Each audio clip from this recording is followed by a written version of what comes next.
I was shocked by how gripping this movie is. Chicken Run is a fantastic kids movie. I think Chicken Run succeeds for two reasons. It sets real stakes and it embraces genre. To address that first point about setting stakes and what that really means, I kind of thought, like, what is a kids movie? I think it's a story that works for all ages, meaning that it becomes a kids movie whenever it translates the rougher elements of stories in a way that kids are able to understand, especially the darker side of things. And it does not remove the darkness that you get in any well-told story, especially death. I think you still need that, even in a kids movie, to be dramatic. I think getting rid of that, which happens a lot, there is kind of an idea with kids movies, you just don't, none of the dark stuff, none of the scary stuff. I think kids can handle more than they get credit for. It's like a movie that introduces real stakes, I think, is very important to a kid's movie diet. I don't think shielding kids from that type of thing is a good idea, especially if you want them to grow up appreciating storytelling. The other side is so annoying too, like the kids movies that keep a parent interested just by like throwing them a bone like that. The B movie is like that. That's so annoying with all the weird adult humor, or Shark Tales,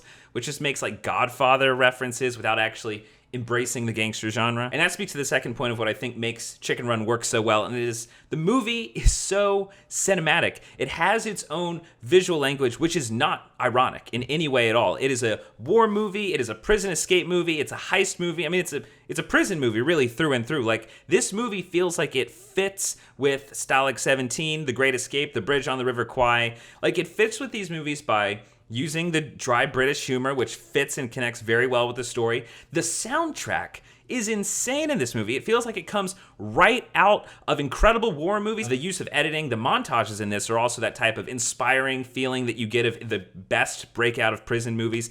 And then just the way it's filmed, the lighting, the way that it creates the suspense through the different camera movements and everything. And I think that kind of speaks more to the fact that this is stop motion. Stop motion never dates whenever it's done even passingly well. Something like Fantastic Mr. Fox, which is more of a modern stop motion, fits just as well with things like Ray Harryhausen or those Rankin Bass holiday movies. Something about stop motion, like, you have to put so much time and so much work in it and so much physical labor into it. You're not looking at a computer, you're actually working with something. I think there's something to that forces you to have to develop your own style. It forces you to have to build a visual purpose into everything that you're doing, every creative decision that you're making. I think that's part of what makes stop motion inherently cinematic, and Chicken Run like really pushes that. Aardman always does a great job with that.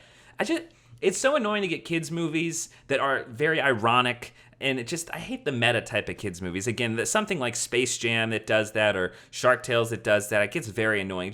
It's not, this movie, Chicken Run, is not a riff on the prison movie. This is actually a prison movie. It's an escape movie, and it has its own style, and it tells its own story, not in a way that neuters the dark elements because, oh, it's kids. It tells it in a way that everyone can enjoy. I think it's important for kids movies to be bold, to, go for that risk, push the boundary a little bit as to what a kid can deal with. I think it helps kids sympathize with good stories and good storytelling. And I think kids can handle a lot more than we give them credit for a lot of times. Apparently there is a sequel on the way for this too. It's slated for 2023. I'm not upset about that at all, honestly. I feel like this could be the type of story that, come back to it, bring the same type of storytelling, and I will not be upset even in the slightest. So thank you very much for watching. Submit movies that you would like to be covered. Come back each week because we'll be putting out a bunch of different reviews. Join us for the Friday weekly movie update at 4 p.m. Eastern time. We go live on the channel.